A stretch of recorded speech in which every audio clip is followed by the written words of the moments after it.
Assalamualaikum warahmatullahi wabarakatuh. Perkenalkan, nama saya Rizky Adi Prasetya, nomor absen 32 dari kelas RPLB, 12 RPLB.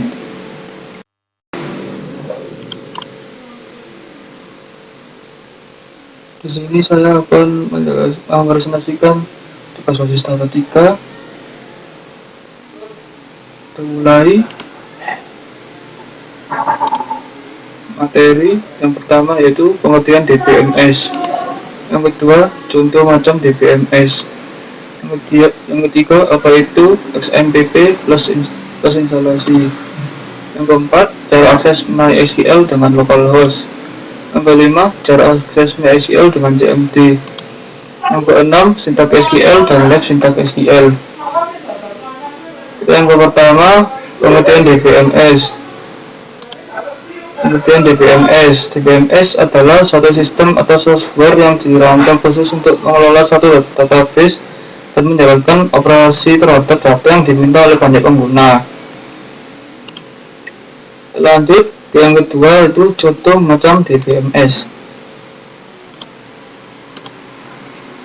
Contoh macam DBMS yang pertama yaitu MySQL adalah salah satu aplikasi yang termasuk vendor DBMS yang merupakan salah satu aplikasi umum dan paling banyak digunakan oleh pengguna dan maupun para programmer.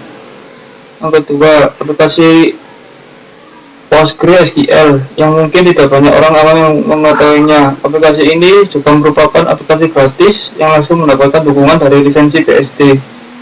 Yang ketiga, MariaDB adalah BDSM yang merupakan aplikasi database dari MySQL. Aplikasi ini tercipta melalui inisiatif oleh para pengembang atau developer yang mana sebelumnya mereka menggunakan MySQL. Yang keempat, Navigat merupakan aplikasi database yang juga merupakan pengembangan dari MySQL. Jadi aplikasi ini memiliki fitur dan tampilan yang tidak jauh dari berbeda dengan MySQL maupun aplikasi jenis yang juga berasal dari pengembangan MySQL.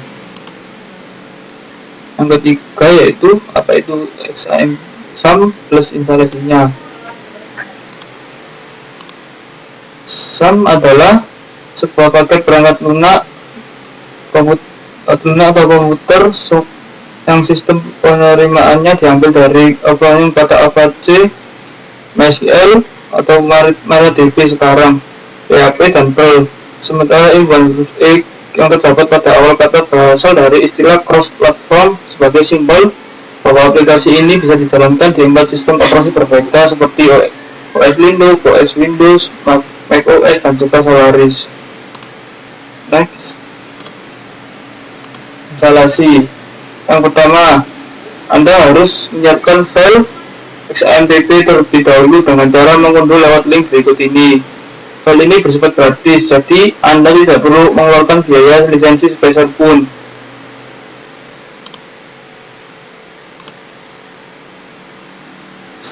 Setelah file berhasil di-download dengan sempurna, langkah selanjutnya adalah menyiapkan space harddisk di laptop atau komputer dengan minimal lebih menyisakan ROM sebesar 1 GB guna menampung gambar, teks, video, dan dokumen website.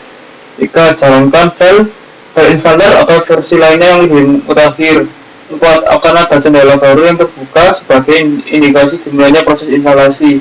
Pada proses ini, Anda akan diminta untuk memilih bahasa Indonesia atau English. Pilih saja yang bahasa Indonesia, kemudian klik Next. Setelah itu, Anda akan diminta untuk memilih komponen yang digunakan. Standar untuk server web berbasis CMS WordPress menggunakan MySQL, FileZilla FTP server, dan Apache. Sedangkan dari bahasa pemrograman bisa menyebut pilihan PHP MyAdmin, PHP, dan Perl, kemudian klik Next.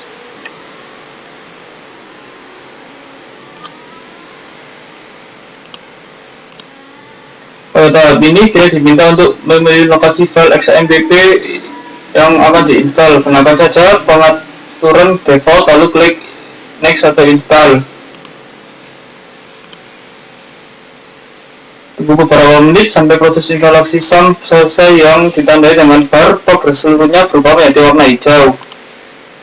Anda sudah bisa menggunakan program SUM di laptop atau PC Windows untuk membuat data secara offline menggunakan localhost.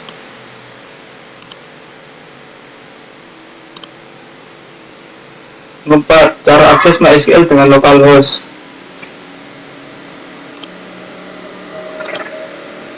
Yang pertama, untuk mendapatkan SAM, pertama buka aplikasi SAM yang telah Anda install, lalu klik Start pada modul Apache dan MySQL.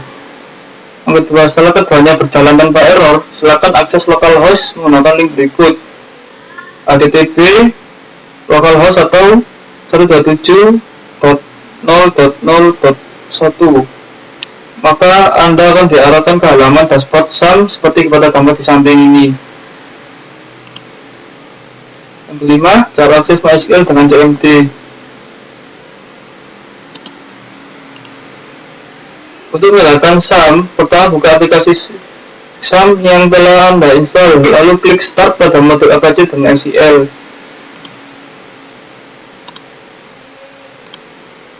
Selanjutnya, buka CMD dengan cara tombol Windows +R pada keyboard Anda, kemudian ketikkan CMD lalu OK atau Enter. Jika sudah masuk ke CMD, klikkan CD SAM MySQL bin kemudian Enter. Selanjutnya ketikkan MySQL menu root min P, kemudian tekan Enter. Maka akan muncul perintah untuk memasukkan password. Ketika password yang telah Anda set sebelumnya jika tidak menggunakan password, silakan langsung tekan Enter sehingga akan muncul tampilan seperti berikut.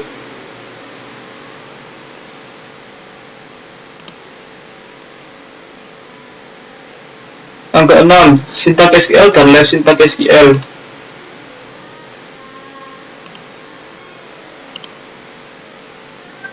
Perintah fungsi contoh. Perintah create database fungsinya digunakan untuk membuat database baru. Contohnya create databaseku. Perintah create table digunakan untuk membuat data baru dalam sebuah database. Create table user ID integer, nama varchar 255. Perintah select digunakan untuk memilih data dari tabel database. Contohnya select from user. Perintah where digunakan untuk memfilter data pada perintah select. Contohnya select from user where nama sama dengan Rizky. Insert into fungsinya digunakan untuk menambahkan data baru di database. Contohnya insert into user values 130. Next. Update fungsinya digunakan untuk mengubah atau memperbarui data di tabel database. Contohnya update user set kota sama dengan Malang, where nama sama dengan Rizky. Perintah delete fungsinya digunakan untuk menghapus data di tabel database. Tambahkan perintah where untuk memfilter data tertentu yang akan dihapus.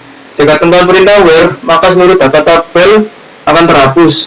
Contohnya delete from user where ID sama dengan 1. Perintah order by fungsinya digunakan untuk mengurutkan data berdasarkan kolom field tertentu secara default. Urutan tersusun secara ascending. Anda dapat mengubahnya menjadi descending dengan menambahkan perintah text. Contohnya select from user order by nama. Perintah like fungsinya digunakan bersama dengan perintah where untuk proses pencarian data dengan spesifikasi tertentu. Contohnya select from user where nama like %. Perintah between fungsinya digunakan untuk menentukan jangkauan pencarian. Contohnya select from user where ID between 1 and 5.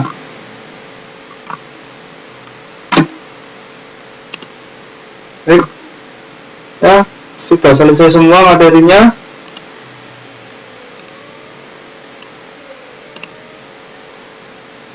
Demikian dari saya. Ada salah kata, mohon maaf. Wassalamualaikum warahmatullahi wabarakatuh.